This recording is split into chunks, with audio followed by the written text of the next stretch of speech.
Hi எல்லாருக்கும் வணக்கம். And இன்னைக்கு பார்த்தோம் அப்படின்னா நான் வீடியோஸ் பண்ணதுக்கு முன்னாடி யூடியூபாக இருக்கட்டும் அண்ட் சோஷியல் மீடியாவாக இருக்கட்டும் எல்லாமே பார்த்தீங்க அப்படின்னா ஒன்ஸ் பார்ப்பேன். ஸோ அப்படி பார்க்கும்போது எனக்கு தெரிஞ்சது என்ன அப்படின்னா, நிறைய பேர் ட்ரெஸ்ஸை ஒரு மிகப்பெரிய ஒரு கான்வர்சேஷனாகவும் அது ஒரு பெரிய ஒரு தப்பாகவும் பார்த்துட்ருக்காங்க.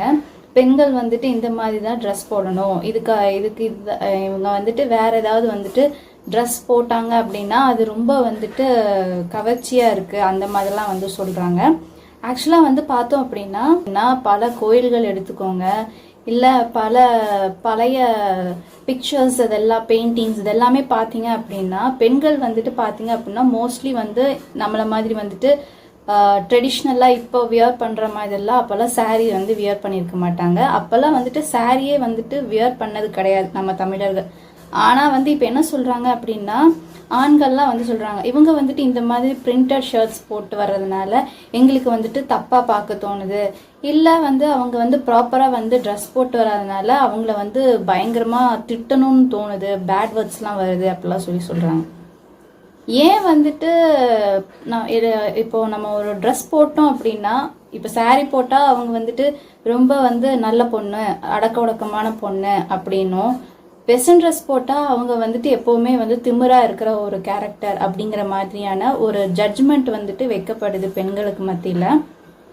ஒன்று மட்டும் தெரிஞ்சு வச்சுக்கோங்க, பெண்கள் அப்படி ட்ரெஸ் போட்டு வர்றதுனால மட்டும்தான் ஆண்களுக்கு அந்த மாதிரி மைண்டு சேஞ்ச் ஆகுது அப்படிங்கிறது கிடையவே கிடையாது. சின்ன குழந்தைங்களுக்கு கூட தான் இப்போல்லாம் நிறையா அப்யூஸ் நடக்குது, ரேப் நடக்குது. இதுக்கு காரணம் காஸ்டியூம் அப்படின்னு சொல்லிட்டு ஆண்கள் சொல்கிறாங்க. பட் அது கிடையவே கிடையாது. எப்போவுமே சரி, ஒரு ட்ரெஸ்ஸை வச்சு தான் இந்த மாதிரியான ஒரு நிகழ்வு நம்ம சொசைட்டியில் நடக்குதா அப்படின்னு கேட்டோம் அப்படின்னா கிடையவே கிடையாது. அந்த சின்ன குழந்தைக்கு என்ன ட்ரெஸ் போட்டிருக்காங்க, ஸ்கூல் யூனிஃபார்மில் என்னத்தை பார்த்துட்டாங்கன்னு சொல்லிட்டு இந்த மாதிரி ஒரு நிகழ்வு நடக்குது. அங்கே கொண்டு நீங்கள் ட்ரெஸ்ஸை மெயின் பாயிண்ட்டாக வைக்க முடியாது. அதே மாதிரி பார்த்தீங்க அப்படின்னா முஸ்லீம் பெண்கள் பர்தா போட்டு தான் போகிறாங்க. எவ்வளோ வெயில் அடித்தாலும் மழை எந்த கிளைமேட்னாலும் பர்தா போட்டு தான் போகிறாங்க. அவங்க ஐஸை தவிர்த்து வேற எந்த ஒரு விஷயமும் வெளியே தெரியாது. ஃபுல் அண்ட் ஃபுல் கவரில் தானே போகிறாங்க. அப்படி கவர் பண்ணி போனால் கூட எப்படி இந்த மாதிரியான தவறுகள் நம்ம சொசைட்டியில் நடக்குது. ஸோ இந்த மாதிரியான விஷயத்த சொசைட்டியில் நடக்கிறதுக்கு மெயினான காரணம் பெண்கள் போடுற ட்ரெஸ்ஸு தான் அப்படின்னு சொல்லிட்டு பல ஆண்கள் நினச்சிட்டு இருக்காங்க. பட் அதெல்லாம் ரொம்பவே தப்பு. அதெல்லாம் ஒரு விஷயமே இல்லை. ட்ரெஸ்ஸை வச்சு அதே மாதிரி நிறைய சோஷியல் மீடியாவில் அப்படியே ரொம்பவே அவங்க ட்ரெஸ் போட்டிருக்கிறத பற்றி அப்படியே ரொம்ப ஆக்வர்டான வேர்ட்ஸ் எல்லாம் யூஸ் பண்ணி கமெண்ட்ஸ் பண்ணுறது இதெல்லாம் கொஞ்சம் ஸ்டாப் பண்ணால் நல்லாயிருக்கும். ஏன்னா சோஷியல் மீடியாங்கிறது ஒரு சில பேர் மட்டும்தான் பயன்படுத்துகிறாங்கன்னு கிடையாது. அதுக்கு ஏஜ் லிமிட் அப்படிங்கிறது கிடையாது, யார் வேணாலும் யூஸ் பண்ணலாம். அந்த மாதிரியான ஆக்வர்டான ஒரு சில கமெண்ட்ஸ் எல்லாம் பார்க்குறப்ப ரொம்பவே வருத்தமாக இருக்குது. பெண்களை மதிக்கிற ஒரு சமுதாயத்திலேருந்து வந்த நம்ம அதே பெண்களை ரொம்ப இழிவுபடுத்தி கமெண்ட்ல அவங்க ட்ரெஸ்ஸை பற்றி கமெண்ட் போடுறதுங்கிறது ரொம்பவே கஷ்டமாக இருக்குது. ஆஸ் அ தேர்ட் பர்சனாக எனக்கே கஷ்டமாக இருக்கிறப்போ அந்த பொண்ணுக்கும் அது கண்டிப்பாக கஷ்டமாக தான் இருக்கும். ஸோ அந்த மாதிரியான விஷயங்களை நம்ம சோஷியல் மீடியாவில் தவிர்த்தோம் அப்படின்னா ரொம்ப நல்லாயிருக்கும் அப்படின்னு சொல்லிட்டு நான் நினைக்கிறேன். அது மட்டும் இல்லாமல் ஒரு சில எல்லா ஆண்களையும் நான் சொல்லவே இல்லை. ஒரு சில ஆண்கள் கல்யாணம் ஆயிடுச்சா இந்த ட்ரெஸ் தான் போடணும் அப்படின்னு சொல்லிட்டு மைண்ட் சேஞ்ச் பண்ணுறதா இருக்கலாம். இல்லை அந்த பெண்கிட்ட அந்த சுதந்திரங்கிறது ஈஸியாக எடுக்கப்படுது. ஸோ அப்படிலாம் இல்லாமல் அந்த பொண்ணுக்கு எது கன்வீனியன்ட்டோ அந்த ட்ரெஸ்ஸை வியர் பண்ணதுக்கு பெர்மிஷன் கொடுக்குற ஒரு மைண்ட் உள்ள ஒரு பர்சன் தான் உண்மையாலுமே மெச்சூரிட்டான ஒரு பர்சன். அது மட்டும் இல்லாமல் பல கோயில்களில் பார்த்தீங்க அப்படின்னா சிற்பங்கள் கூட பார்த்தீங்கன்னா துணி இல்லாமல் தான் இருக்கும். அதை தப்பான பார்வை பார்க்குறீங்க அப்படின்னா நீங்கள் இன்னும் மெச்சூரிட்டியாக ஆகலை அப்படிங்கிறது தான் உண்மை.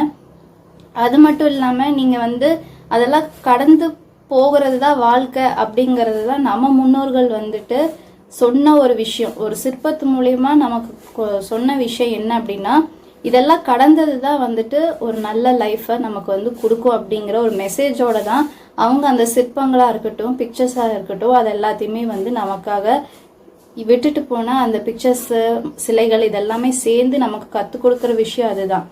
ஒரு பெண்ணை இதுக்காக வெறும் நம்ம காமத்துக்காக மட்டும்தான் பார்க்கணும் அப்படிங்கிற அந்த மென்டாலிட்டி மாற்றணும் அப்படிங்கிறதுக்காக தான் முன்னோர்கள் வந்துட்டு இந்த மாதிரியான சிலை அமைப்புகள்லாம் வந்து பண்ணி வச்சுருந்தாங்க.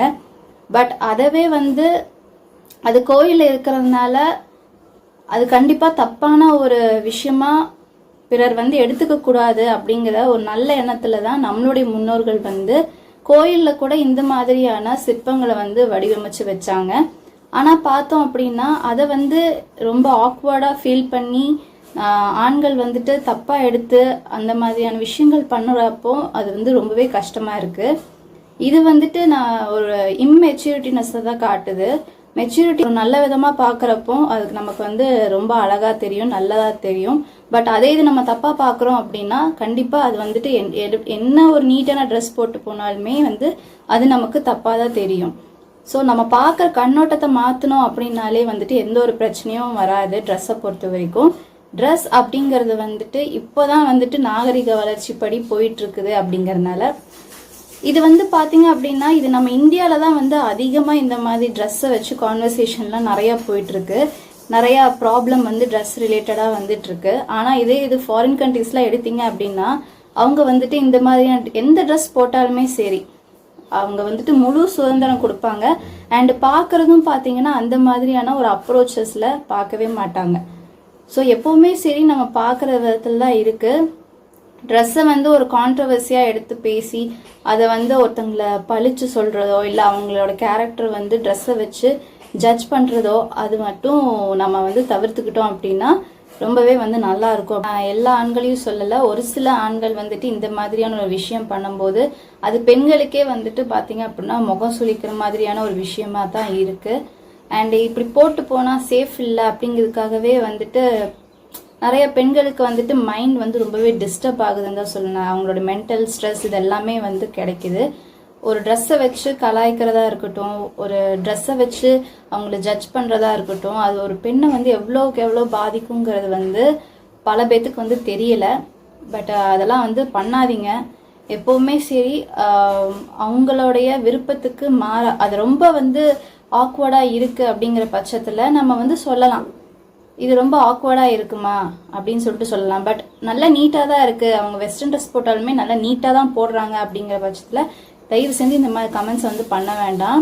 அண்ட் அவங்களே வந்து தப்பாக வந்து ஜட்ஜ் பண்ண வேண்டாம். ஏன்னா அவங்க லைஃப்பில் என்ன நடக்குது அவங்கள பற்றி என்ன நமக்கு சுத்தமாக தெரியாது. அப்படி இருக்கிற ஒரு ஸ்டேஜில் வந்து நம்ம வந்து அவங்கள வந்து ஜட்ஜ் பண்ணுறதுங்கிறது வந்து ரொம்பவே தப்பான ஒரு விஷயம் தான் நான் சொல்லுவேன். உங்களுக்கு இந்த வீடியோ வந்து பிடிச்சிருக்கும் நம்புகிறேன். அடுத்த ஒரு வீடியோவில் சந்திக்கிறேன். Until then, bye from Annie.